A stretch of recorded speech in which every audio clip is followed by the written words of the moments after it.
എൻ്റെ മുമ്പിലത്തെ വർഷം ഈസ്റ്റർ ആഘോഷിക്കുമ്പോൾ, എൻ്റെ മുമ്പിലത്തെ 2 വർഷം മുൻപ് ഈ ഈസ്റ്റർ ശുശ്രൂഷ കഴിഞ്ഞ് ഹൈന്ദവനായ ഒരു സോമരാജൻ, അദ്ദേഹം ഈസ്റ്റർ മുട്ട, ഈസ്റ്റർ എഗ്ഗ് എല്ലാവരും കഴിച്ചുകൊണ്ടിരിക്കുമ്പോൾ എൻ്റെ അടുത്ത് വന്ന് എല്ലാവരും കാണാൻ വേണ്ടിയല്ല, അദ്ദേഹം മുട്ടുകുത്തി നിന്നിട്ട് പറഞ്ഞു, ആരാണ് ക്രിസ്ത്യാനി എന്നും ക്രിസ്ത്യാനിയുടെ പ്രാർത്ഥന എന്താണെന്നും ശരിക്കും മനസ്സിലായത് ഇന്നാണ്. അത് വിശദീകരിച്ചുകൊണ്ട് പറഞ്ഞ ഇതാണ്: ഈ പൊതു ആശീർവാദ പ്രാർത്ഥനയിൽ ഈ ലോകത്തിലെ ഒരാളെ പോലും ഒഴിവാക്കാതെയും, എന്നാൽ ക്രിസ്ത്യാനികളെന്ന് പേരെടുത്തു പറയാതെയും, മനുഷ്യവർഗത്തിന്റെ വിവിധ തലങ്ങളിൽ ജീവിക്കുന്ന സകലരെയും ഉൾക്കൊള്ളിച്ചുകൊണ്ട് ഉയർത്തെഴുന്നേറ്റ ദൈവത്തിന്റെ ആശീർവാദം ഈ മനുഷ്യവർഗത്തിന് മുഴുവനും വീതിച്ചു നൽകുവാൻ അത്രമാത്രം വിശാലതയുള്ള ഒരു മതവിഭാഗമാണ് ക്രിസ്ത്യാനികളെന്ന്, അഥവാ ലോകത്തെ മുഴുവനും ഉൾക്കൊള്ളുന്ന, അദ്ദേഹത്തിന്റെ ഭാഷയിലാണ് അദ്ദേഹം പറഞ്ഞത്, ലോകത്തിന്റെ മുഴുവൻ പേരെയും ഉൾക്കൊള്ളുന്നതാണ് ക്രിസ്ത്യാനി എന്ന് ഇന്നാണ് മനസ്സിലായത്.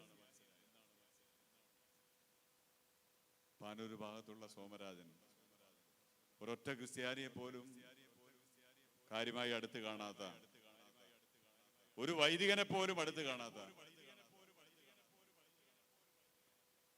ക്രിസ്ത്യാനികളെ കുറിച്ച് കേട്ടിട്ടുണ്ട്, എല്ലാവരെ കുറിച്ചും അറിയാം. പക്ഷേ ഇത്രമാത്രം ഈ പൊതു ആശീർവാദം യഥാർത്ഥത്തിൽ നാം സ്വീകരിക്കുമ്പോൾ തന്നെ നമ്മുടെ ജീവിതത്തിൽ വലിയൊരു നിറവ് സംഭവിക്കുകയാണ്. പ്രിയപ്പെട്ടവരെ, ഈശ്വരന്റെ സന്ദേശത്തിലേക്ക് പോകുമ്പോൾ ഈശോയുടെ ഉദ്ധാനം 4 സുവിശേഷങ്ങളും വളരെ വിശദമായി വിവരിക്കുന്നു എന്ന് നമുക്കറിയാം. 4 സുവിശേഷങ്ങളിലും ഈശോയുടെ പീഡാനുഭവം, മരണം, ഉദ്ധാനം അത് വളരെ വ്യക്തമായി ചേർത്തിരിക്കുന്നു. ഉദ്ധാനത്തിന്റെ 3 തെളിവുകളും നമ്മൾ സുവിശേഷത്തിലൂടെ കാണും. അതിലൊന്ന് ശൂന്യമായ കല്ലറ. ഇന്നേ വരെ അടക്കം ചെയ്തതിന് ശേഷം 3-ാം ദിവസം ആ ശവകുടീരം മാറ്റുമ്പോൾ അവിടെ ജീർണിക്കാൻ തുടങ്ങിയ ഒരു മൃതശരീരമാണ് കാണുന്നതെങ്കിൽ ഇവിടെ ഒരു മൃതശരീരത്തിന്റെ ഒരു ഭാഗം പോലും കാണുന്നില്ല. ലോകത്തിൽ ഇന്നേ വരെ ഒരു കല്ലറയ്ക്കും കാവൽ ഭടന്മാരുണ്ടായിരുന്നില്ല എന്ന് മാത്രമല്ല, ഒരു കല്ലറയ്ക്കും ഇത്ര ഭാരമേറിയ ഒരു കല്ല് അടച്ചു വെക്കുകയും തുടർന്ന് ഭരണാധികാരികൾ തന്നെ കാവലേർപ്പെടുകയും ചെയ്തത് വേറൊന്നുമില്ല. എന്നിട്ടും ആ കല്ലറ ശൂന്യമായി തീർന്നു. അതുപോലെ തന്നെ വിശുദ്ധ മർക്കോസിന്റെ സുവിശേഷം 16-ാം അധ്യായം 9 മുതലുള്ള തിരുവചനത്തിൽ നമ്മൾ വായിച്ചു കേൾക്കും. മഗ്ദലന മറിയത്തിന് കർത്താവ് ഈശോ മിശിഹ ഉദ്ധിതനായി ഈശോ പ്രത്യക്ഷപ്പെടുന്നത്, തോമാസിലേക്ക് പ്രത്യക്ഷപ്പെടുന്നത്, എമ്മാവുസിലേക്ക് നിരാശയോടെ കടന്നു പോകുന്ന, ജീവിതത്തിലെല്ലാം അവസാനിച്ചു എന്ന് കരുതി കടന്നു പോകുന്നവരുടെ മുമ്പിൽ കർത്താവ് പ്രത്യക്ഷപ്പെടുന്നത്, അതുപോലെ തന്നെ മറ്റ് ശിലീഹന്മാർക്ക് കർത്താവ് പ്രത്യക്ഷപ്പെടുന്നത്. അങ്ങനെ കർത്താവിന്റെ പ്രത്യക്ഷപ്പെടലിലൂടെ അവർ യേശുവിനെ, ഉദ്ധിതനായ യേശുവിനെ അവർ തിരിച്ചറിയുകയാണ്. 3-ാമത്തെ കാര്യം സാക്ഷ്യമാണ്. ഉയർത്തെഴുന്നേറ്റവനെ കണ്ടവരുടെ സാക്ഷ്യം.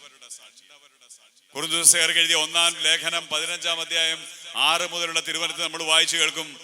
500-ലധികം സഹോദരന്മാർ ഉദ്ധിതനായ ക്രിസ്തുവിനെ കണ്ടു. അപ്പോസ്തല പ്രവർത്തനം 2-ാം അധ്യായം 41-ാം തിരുവചനത്തിൽ നമ്മൾ വായിച്ചു കേൾക്കും.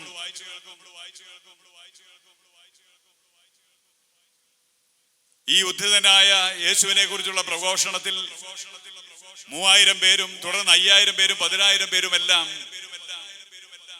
ക്രിസ്തു വിശ്വാസത്തിലേക്ക് വരുന്നത്, അതെല്ലാം യേശുവിന്റെ ഉയർപ്പിന്റെ സാക്ഷ്യങ്ങളുടെ ജീവിത പ്രസംഗം വഴി സംഭവിച്ചതാണ്.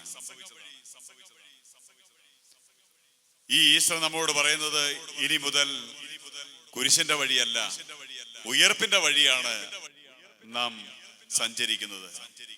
ഇനി മുതൽ കുരിശിന്റെ വഴിയിലൂടെയല്ല, പിന്നെയോ ഉദ്ധിതനായ ഉയർപ്പിന്റെ വഴിയിലൂടെയാണ് നാം സഞ്ചരിക്കുന്നത് എന്ന്. പ്രിയപ്പെട്ടവരെ, പ്രായോഗികമായി ഈ ഈസ്റ്ററിന്റെ ദിവസം കർത്താവ് ഈശോ മിശിഹാ ചോദിച്ച ഒരു ചോദ്യം തന്നെയാണ്. അത് കരഞ്ഞുകൊണ്ടിരുന്ന ഒരു സ്ത്രീയോടാണ്.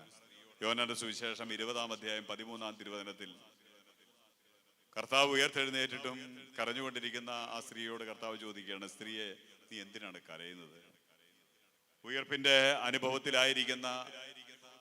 അനുഭവത്തിലായിരിക്കേണ്ട നമ്മൾ നമ്മുടെ ചങ്ക്, നമ്മുടെ ജീവിതം ഒക്കെ ഇപ്പോഴും അഥവാ കരച്ചിലാണെങ്കിൽ ഉദ്ധിതനായ ഈശോയ്ക്ക് ചോദിക്കാനുള്ളത് ചോദ്യം ഇതാണ്: എന്തിനാണ് നീ കരയുന്നത്?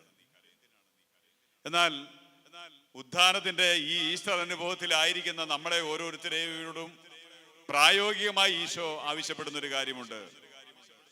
അതിതാണ്, ഒരു സ്ത്രീ കരയുമ്പോൾ ആ കുടുംബത്തിലുള്ള പുരുഷൻ ചോദിക്കണം, നീ എന്തിനാ കരയുന്നത്?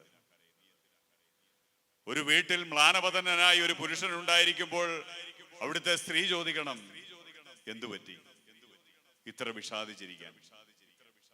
അവിടുത്തെ കുഞ്ഞുങ്ങൾ അസ്വസ്ഥരായിട്ടോ ആ വീട്ടിലെ കുഞ്ഞുങ്ങൾ അസഹ്യതയോടെയോ ഒക്കെ പെരുമാറുമ്പോൾ ആ കുഞ്ഞുങ്ങളുടെ അടുത്തിരുന്ന് ചോദിക്കണം, കുഞ്ഞെ, നിനക്ക് എന്തു പറ്റി? മോളെ, നിനക്ക് എന്തു പറ്റി? മോനെ, നിനക്ക് എന്തു പറ്റി?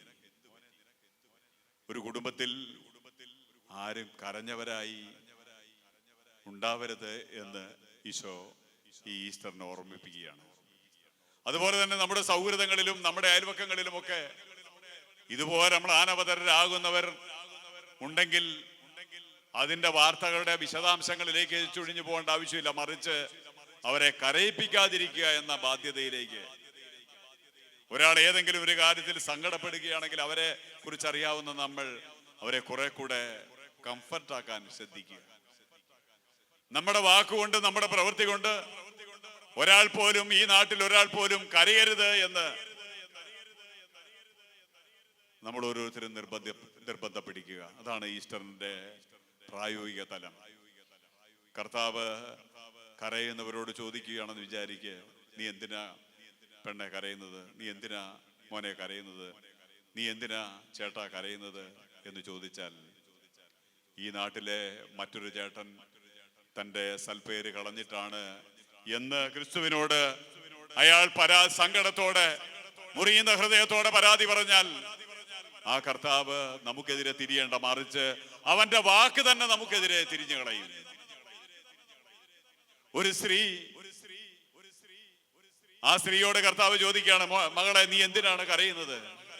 അവരുടെ കുടുംബത്തിലെ അമ്മായി അമ്മയോ അല്ലെങ്കിൽ ആ കുടുംബത്തിലെ മരുമകളോ അല്ലെങ്കിൽ ആ വീട്ടിലെ ഭർത്താവോ ആരെങ്കിലുമൊക്കെ തന്റെ ജീവിതത്തിന്റെ സകല സമാധാനവും കളയുന്നു എന്നാണ് അവൾക്ക് പരാതി പറയാനുള്ളതെങ്കിൽ, കൂടപ്പറപ്പുകളെ, അവളുടെ ആ കണ്ണീര് നിറഞ്ഞ വാക്ക് തന്നെ ആരാണോ കഷ്ടപ്പെടുത്തിയത്, ആരാണോ ദുരിത പർവ്വതത്തിലാക്കിയത്, അവർക്കെതിരെ ഒരു നാൾ അത് തന്നെ ഒരു വിധിവാചകമായി മാറും എന്നതും വളരെ ഗൗരവത്തോടെ ഈ ഈസ്റ്റർ രാത്രിയിൽ നമുക്ക് ഓർമ്മിക്കാം. അതുകൊണ്ട് 4 സുവിശേഷങ്ങളിലും കർത്താവിന്റെ ഉദ്ധാനം പ്രകീർത്തിച്ചുകൊണ്ടും ശൂന്യമായ കല്ലറയും ഈശോയുടെ പ്രത്യക്ഷപ്പെടലും നിരാശരായവർ പോലും യേശുവിന് വേണ്ടി ജീവിക്കുവാനും യേശുവിന് വേണ്ടി മരിക്കാനും പോലും ത്രാണിയുള്ളവരായി, പ്രകാശപൂരിതരായി, പരിശുദ്ധാത്മാവ് നിറവുള്ളവരായി മാറിയെങ്കിൽ, ഭയപ്പാടിൽ അവർ തങ്ങളുടെ ജീവിതത്തെ സുരക്ഷിതമാക്കുവാൻ വേണ്ടി മാത്രം വിമ്മിഷ്ടപ്പെട്ടിരുന്നവർ, തിരക്ക് കൂട്ടിയിരുന്നവർ, എന്നാൽ ഉദ്ധിതനായ യേശുവിനെ കണ്ടു കഴിഞ്ഞപ്പോൾ ആ യേശുവിന് സാക്ഷ്യം വഹിക്കുവാനും പീഡന സഹിച്ച് മരിക്കാനും തിരിച്ച് റോമിലേക്ക് പോകുന്ന പീഡിതരുടെ ഇടയിലേക്ക് പോയി അവിടെ സുവിശേഷം പറയുന്ന അത്രമാത്രം ധൈര്യശാലികളായി ഉദ്ധിതനായ യേശുവിനെ കണ്ടവർ മാറിയെങ്കിൽ, ഈ ഈസ്റ്റർ ദിനത്തിൽ നമ്മുടെ സകല കാര്യങ്ങളിൽ നിന്നും വേണ്ടാത്തതിൽ നിന്നെല്ലാം ഒഴിവായി യേശുവിനെ സാക്ഷ്യം വഹിക്കുവാൻ നമുക്കും കഴിയും. ഈ ഈസ്റ്റർ യേശുവിൽ കുരിശിന്റെ വഴിയിലൂടെയല്ല, ഉയർപ്പിന്റെ വഴിയിലൂടെ സഞ്ചരിക്കാനുള്ള ഒരു ദൃഢമായ തീരുമാനം നമുക്ക് ഉണ്ടായിരിക്കട്ടെ. ഉയർപ്പിന്റെ വഴി എന്ന് പറഞ്ഞാൽ പ്രത്യാശയുടെ വഴി എന്നാണ്. അതൊരു മഹാപുണ്യമാണ്, നമുക്കറിയാം. ധാരാളം പേർ അവരുടെ പദ്ധതികളിൽ നിന്ന് പുറകിൽ നിൽക്കുന്നത്, അവരുടെ സ്വപ്നങ്ങൾക്കും വളരെ താഴെ നിൽക്കുന്നത്, അവരുടെ മോഹങ്ങളിൽ നിന്നും അവിടെ ഒന്നും എത്താതെ വളരെ താഴെ നിൽക്കാനുള്ള കാരണം അവർ ആഗ്രഹിക്കുകയും അടുത്ത നിമിഷം അതിനെക്കുറിച്ചുള്ള പ്രത്യാശ അവർക്ക് നഷ്ടപ്പെടുകയും ചെയ്യുന്നു. ഒരാഴ്ച അവർ ആ സ്വപ്നങ്ങളിലൂടെ നടക്കുകയും എന്നാൽ രണ്ടാമത്തെ ആഴ്ച കഴിഞ്ഞ് അവർ ആ സ്വപ്നങ്ങളെല്ലാം വിട്ടുപേക്ഷിച്ച് അതൊന്നും നടപ്പിലാകുന്ന കാര്യമല്ല എന്ന പ്രത്യാശ വെടിഞ്ഞ് ജീവിക്കുകയും ചെയ്യുന്നത് കൊണ്ടാണ്.